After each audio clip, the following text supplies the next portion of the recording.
Julie, you and I know other members of our team have been big fans of Kathleen Burns Kingsbury over the 3, 4, 5 years that we've worked together now around the topic of your money story. It's a topic that oftentimes when we present to client audiences gets people sharing really emotional, both and the whole range of emotions, things that make people laugh, sometimes that make people cry about their relationship with money, where they learned it, where they came from. And it's crucial information for financial professionals really to understand. It is amazing how powerful this content is. And we always say, John, that it's the longest running relationship that we have in our lives, if you really think about it. And to help financial professionals really tap into this knowledge and then apply it to how clients are saving, investing, spending, gifting. What an amazing conversation to be able to have.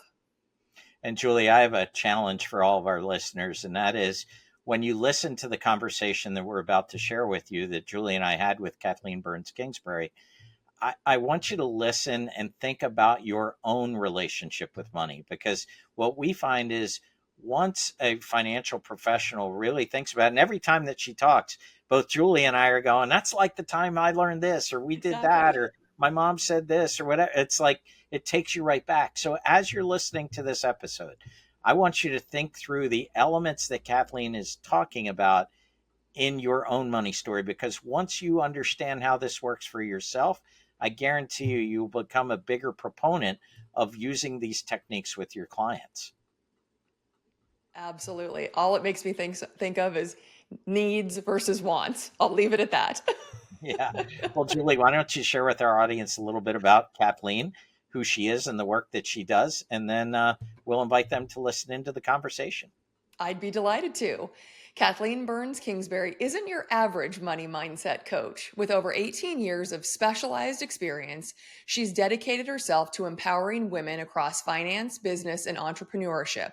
Her expertise extends to working with financial advisors, helping them navigate the complexities of wealth management while fostering stronger client relationships. Recognized by the New York Times, the Wall Street Journal, and others, Kathleen is the author of Breaking Money Silence: How to Shatter Money Taboos, Talk More Openly About Finances, and Live a Richer Life. Her most recent of 5 books on wealth psychology and financial communication. Without further delay, let's hear from Kathleen. Hi, I'm John. And I'm Julie. We're the hosts of the Hartford Fund's Human Centric Investing Podcast.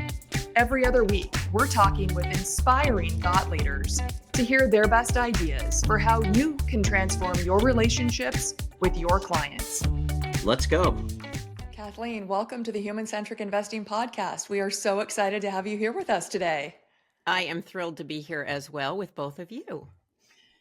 Kathleen, Julie and I are both big fans of the analogy of a money story, and we've used it with client audiences quite a bit. But for those of our listeners who haven't really heard this concept of what a money story is, we'd like to get it straight from you. What is a money story, and why is it so important to a financial advisor? Yes, well, money stories aren't talked about too much, but basically what it is it's a collection of all our thoughts, beliefs, and attitudes about money. And typically, a money story is something that develops between the ages of 5 and 15. That's kind of the foundation or the opening chapters of the money story. And it gets written by us observing our behaviors of significant caregivers. So whether that's parents or aunts and uncles, and how they interact with money. What is interesting about money stories is that many of us aren't aware that we have them because we don't talk about money in our society very much. We're starting to do it a little bit more. And so often this is a new concept for advisors as well as for the advisor's clients. Money stories are really important. Whether you're aware of them or not, they are influencing the questions an advisor asks, because advisors have money stories too. It is also influencing how your advisory clients are doing financial planning, investing, saving, gifting. So these thoughts and beliefs that are kind of below the surface are really impacting many of the aspects of financial planning and also impacting how the advisors are working with their clients. So, Kathleen, I want to go back to something that you said because I think it's really important. You said between the ages of 5 and 15. Those are obviously very young ages. And so, if we fast forward, typically these financial conversations are happening much later in life. And so, we're taking, memories from much earlier in life, or maybe memories we don't even realize that we're drawing upon. How does a financial professional start to wade into these conversations, or maybe begin to draw parallels or help a client dip into some of these family memories? Obviously, you don't necessarily just sit down on day one and say, let's have this talk, and let's think about what it was like to grow up in your household. Or maybe you do. Will you talk to us a little bit about how a financial professional can start to begin to crack open some of these memories?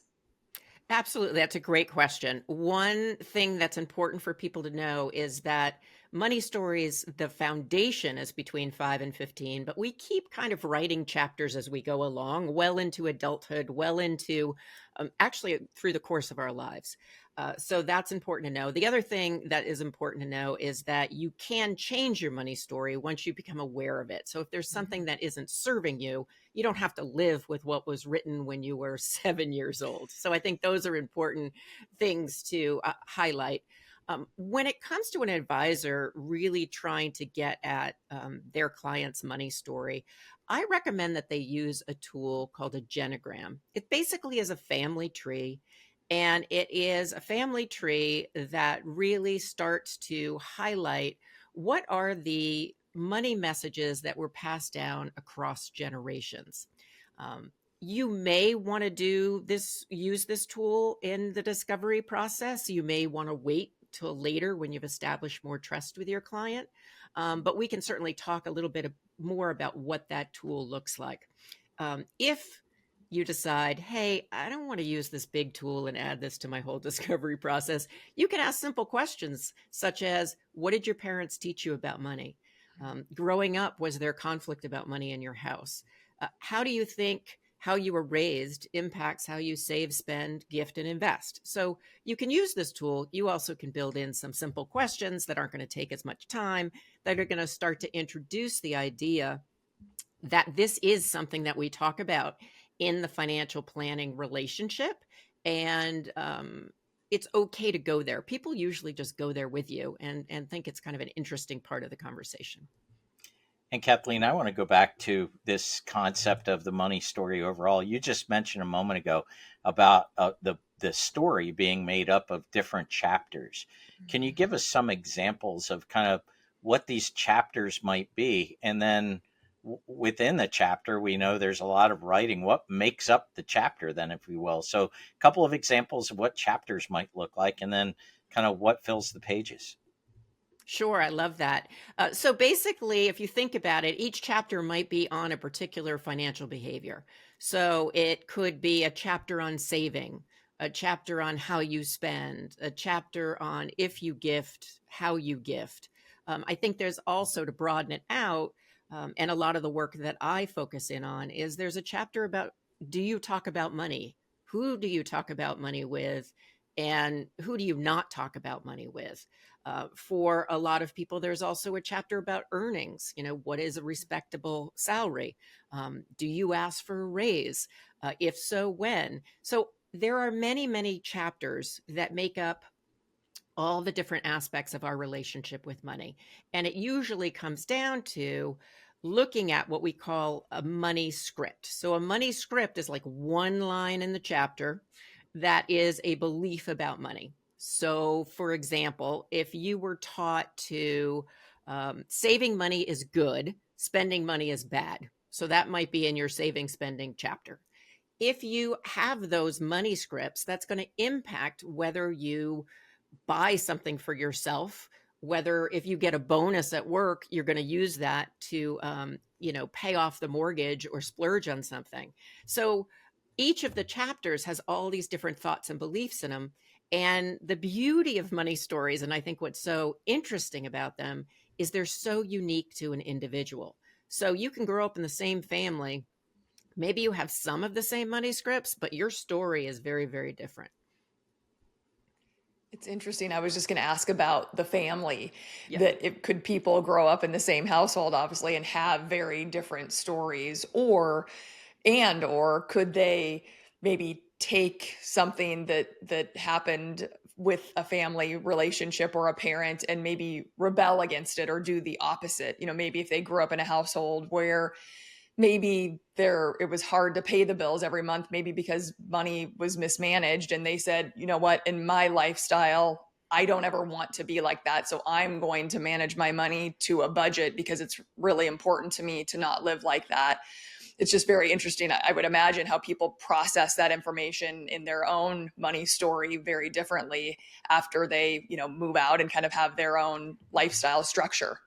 Sure, sure. No, I think, Julie, that's a really interesting part. I mean, family dynamics are really interesting anyway. They also can be challenging. But basically, you can have siblings that have very, very different money stories. Often, sometimes the foundation is similar. So if you were taught that, you don't buy showy things, or you were taught that it's really important to give back, you may still have that as a foundation, but how you express it might be different. The other thing that is interesting is we do tend to, and I think this is true in a lot of respects, but we tend to either go, hey, mom and dad or my caretaker really knew what they were doing, or I'm not doing that at all. Right. So you are right. There does seem to be this polarization that happens. And I know many clients that I have who are affluent now, maybe grew up with very little. So they really, really focused on earning because they didn't want to be in that same position. Or I also have clients now who were raised in a very thrifty household that are like, I will never budget to that level because that just really was so stressful in my house. So again, there's a lot of different variables on how people can ultimately write their story and live their story. It's funny, Kathleen, when you say that, it takes me back. Every time you talk, I'm reflecting back on my own life, my own money story. So I remember at one point in my life, I was very young. My mom was struggling to put food on the table for 3 kids. She was trying to apply for some government benefits or something, and she didn't qualify, or she didn't get them. And I remember my mom being in tears, and that dramatically affected me as her son, being like, "Well, government's not good for anything, right?" And that's it was a script, right? When I talked to my mom about it years later, you know what she said? I don't even remember that happening. Yeah. It was funny. It happened to her, but it impacted me. And I think, Julie, when we talk to clients with Kathleen's material, this is what we hear all the time. We hear these stories that, oftentimes what I find, Kathleen, is the money story and the memories start off on kind of a happy note. We kind of laugh about something we remember. And the more we reflect on them, some of the more serious stuff comes out, and it's quite interesting. What I've found is that, and Julie and I and our team have a story that says it's not rational thought that causes people to make emotional or financial decisions. It's emotion that puts money in motion. So I was wondering, Kathleen, I know you shared with us previously an example of a client of yours, and we'll change the names to protect the innocent, but we called her Gwen. And I was wondering if you could walk us through, you mentioned a genogram and your work with Gwen, and kind of what you uncovered and how you helped her kind of think differently about her money story, maybe change some of her behaviors. Sure, I'm more than happy to share about Gwen. She is somebody that is representative of a lot of the clients that I work with. And I want to say up front that even though she happens to be a female, I certainly have clients that identify as male that may have this same dynamic happening. So when she first came to see me in terms of working on her relationship with money, she was referred by a financial advisor, and her presenting problem was that she was spending too much. She wanted to save for retirement. She wanted to make sure the kids had enough for their education. So funding those education funds. But she was relatively newly divorced. She was new to managing her own money, and she just would get totally stressed out. And when she would stress out, she would shop. And so, when you think about it, you might just say to her, well, Gwen, stop shopping. Well, if it was that easy, she would have done that before she kind of met me. So basically, when I started working with her, we did a family tree. Instead of looking at like, you need to stop spending, it was more, okay, let's look at what's underneath the spending. Like, where did you learn that when you get stressed out, you go to the mall? And so we did the family tree, which is basically like any family tree. It goes up 2 generations. And if you have kids, it goes, 1 generation below you. And you just identify the key players and just something about their relationship with money. So it could be as simple as, what do you remember about grandma and money? What do you remember about grandfather and your parents? And so for her, we filled out this family tree. And what she discovered was that there were 3 generations of women, she was the third, that found that they were married to people who, for whatever reason, the marriage didn't work out. They were incredibly stressed out. And when they were stressed out, they'd go shopping. And so that might have looked different for her, her grandmother than it looked for her mother. But very early on, she realized in our work that, boy, mom would get stressed out and she would turn and she'd go, we're going to go shopping. Don't tell dad. And they'd go shopping and they'd have a great time and they weren't stressed. So of course, as an adult, when she got stressed out, she ended up at the mall. Now for her and for other clients, how is that helpful? Because they still haven't changed their behavior. That insight allows the client or the individual to be able to go, oh, it's not that I don't have willpower. It's not that I'm doing something that's shameful. It's like, oh, I learned this behavior. So now I need to learn a new behavior. And so with Gwen, what we focused in on, and then what the financial planner was able to reinforce, was what else can you do when you're stressed? Do you want to learn to knit? Do you want to take a walk? Do you want to go out with friends? And so while it seems so simple, it really was, she needed a little bit more, a few more coping tools before she was able to let go of her overspending. Happy to report that she did. And she was able then to start funding her kids' college fund, which she was very, very worried about, and even start to look ahead to her retirement. So that's a success story. I mean, I have many, many of these where the family money messages come to the conscious thought, and then all of a sudden people are like, and something shifts. And so that's the power of a money story. Kathleen, oftentimes we're dealing with clients that seem petrified of investing, right? Like, just roll those CDs, don't take any risk with my money. And all we see, we look at the person and say, wow, they're really risk averse. But do we ever seek to understand why? And I think understanding that why, listening to that story, provides just a ton of insight. I'm sorry, Julie. Go ahead, Kathleen. And I think with investing, what is interesting is it could be as simple as, tell me where you learned about investing. Did your parents invest? If you look back, were there any mistakes that people made, or were there any successes? It can be a very high level conversation that can get you to kind of what that money story is about risk. Well, and what I was going to say was, I would imagine even between partners, spouses, couples, maybe even before they're married, but even when they're in a relationship, I would imagine that this exercise could be so powerful, just especially if they're not on the same page about saving or spending or investing, and they're having challenges in terms of thinking about the amount of risk they're taking or budgeting. I know my husband and I dated for almost 7 years before we got married because I wanted to make sure we were on the same page about money. And I wish that I had had this tool.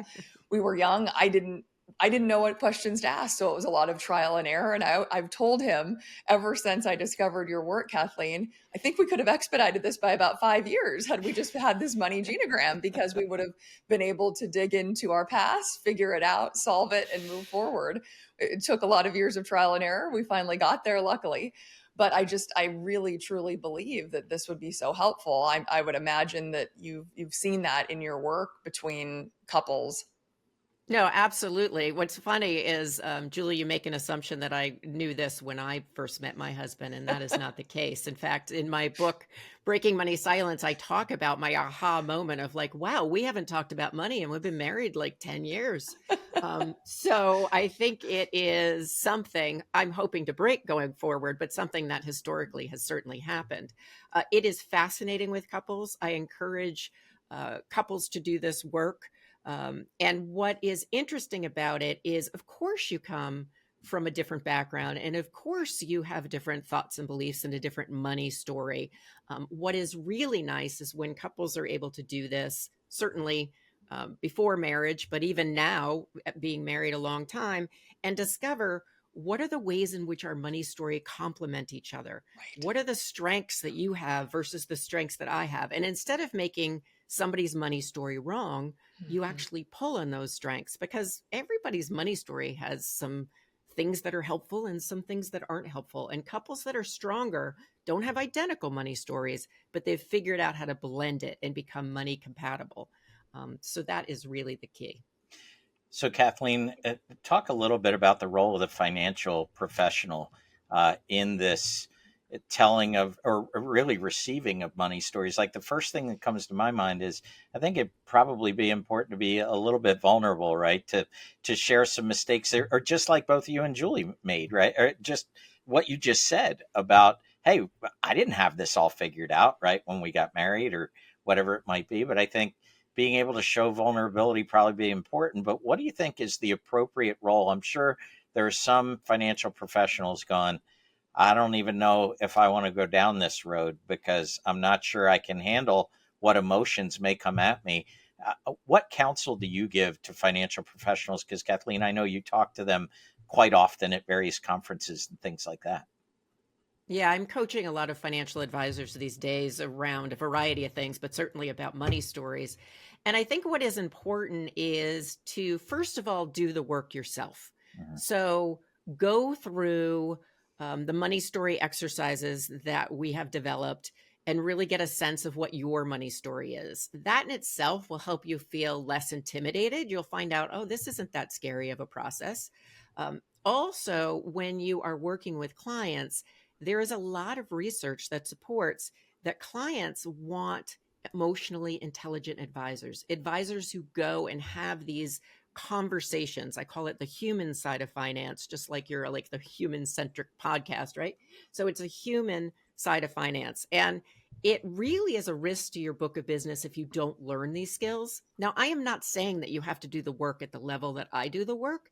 It's really about introducing the concept of, hey, we have money stories, talking to the clients and educating them a little bit about what a money story is, and then asking them a few questions that will help you understand maybe what parts of their money story are as it relates to whether you're working on investing, gifting, or whatever. Um, it can be that simple. And the other thing I say about emotions, it's so funny because I've been in this field over 18 years and I'm like the one who showed up in the scene and is like, we're going to talk about feelings. And advisors are like, no, we're not. And now, 18 years later, there are conferences dedicated to advisors really looking at the emotional side. So that's great progress. In my experience, clients know that they are meeting with a financial advisor. They often have emotions that are related and in line with the fact that they're meeting with a financial advisor. They know they're not meeting with a therapist. It is very rare that the emotions that come up are something that an advisor can't handle. In fact, I've never heard of that coming up. It is a common fear that advisors have. But just know that if for some reason it gets too much, which I doubt it will, you can always say, hey, I know this has stirred up a lot. Let's take a break. Let me think about what the next steps are. And then you get a referral to somebody like me. But again, keep in mind, typically clients take care of themselves, and money stories will bring up as much or as little as they're capable of handling. think that's such great advice. Kathleen, what would you say to the financial professional that has worked with a client for 20 years or some period of time, we'll say, Yeah. knows them well and hasn't brought this up and wants to, but is worried about why now? How would you counsel them to dip their toe into this conversation all of a sudden after a lengthy relationship with that client or that family? Well, the upside, Julie, is that they've worked with them for 20 years. So there's trust established. They probably know them fairly well, might even have a sense of what part of the money story might be useful for them to explore. So there's some real advantages to doing this with long-term clients. And I often say to advisors, one thing you can say in an annual meeting is, hey, I listened to this podcast, or I went to this seminar and I learned about this thing called money stories. I think it would be really helpful to the work that we're doing if we took a little time to talk about it. And then you ask for permission. Would that be okay with you if we put that on the agenda? If they say no, say, okay, I might revisit it, the next time we chat. If they say yes, then you have permission to go there. And it really is just about letting them know that you want to share some new information that you think would be beneficial. It's very similar to saying, hey, I learned about this new type of investment or this new type of insurance, except for this is this new type of work.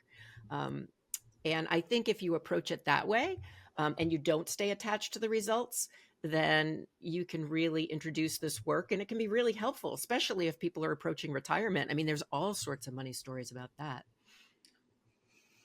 Well, Kathleen, you're very kind to share your time today talking about your money story, but Julie and I have kind of a different exercise for you, if you're game, where we get to learn not your money story, but a little bit about Kathleen's story in what we call a lightning round of questions. So if you're game, here's how it works. We're going to spring a few questions on you, not like mind benders, but just top of mind responses. And it just helps to get our audience to know Kathleen a little bit better and learn your story a little bit better. So if you're game, we'll give it a try. And if you don't like it, Kathleen, we'll cut it out of the episode. How's that? I'm game, but I'm a little nervous, but I'm an open book. I'm an open book. That's where we want you. Julie, why don't you start? Okay. Kathleen, on a scale of 1 to 10, how good of a driver are you? 9. My husband would say 3, but yeah. Kathleen, would you prefer a beach house or a lake house? Oh, that's hard. I'd like both. I'm going to go beach because I grew up going to the beach every summer. So I'll say beach. Awesome. What's the best age? Oh, 35. Kathleen, we know you're a very busy person. Do you prefer a paper to-do list or a digital to-do list? I just love a to-do list, no matter what it is. But I I have it right here. I have a ton of paper. So paper. What's the ideal outside temperature? Oh, 24. Hang tight. 24, snowing lightly, and we've just gotten a foot of snow. Ooh. Perfect. We haven't heard that one before. No. I love it. I thought that'd be new. A That is skier's awful. response. Yeah. Would you rather binge a TV show or watch a movie? Movie, I think. I'm going to go independent film. There you go. Well, Kathleen, we can't thank you enough for joining us today on the Human Centric Investing podcast. And for our listeners, if you're interested in learning more about Kathleen and her work, feel free to visit her website at kbkwealthconnection.com, or you can find her on LinkedIn at Kathleen Burns Kingsbury, or she's also on Facebook at facebook.com, Breaking Money Silence. Again, Kathleen, thank you so much for sharing your time, your insights, and your wisdom with our listeners today. Thank you both. I've enjoyed Breaking Money Silence with you. Thanks for listening to the Hartford Funds Human Centric Investing Podcast. If you'd like to tune in for more episodes, don't forget to subscribe wherever you get your podcasts. And follow us on LinkedIn, Twitter, or YouTube. And if you'd like to be a guest and share your best ideas for transforming client relationships, email us at guestbooking@hartfordfunds.com. We'd love to hear from you. Talk to you soon. The views and opinions expressed herein are those of the guest, who is not affiliated with Hartford Funds.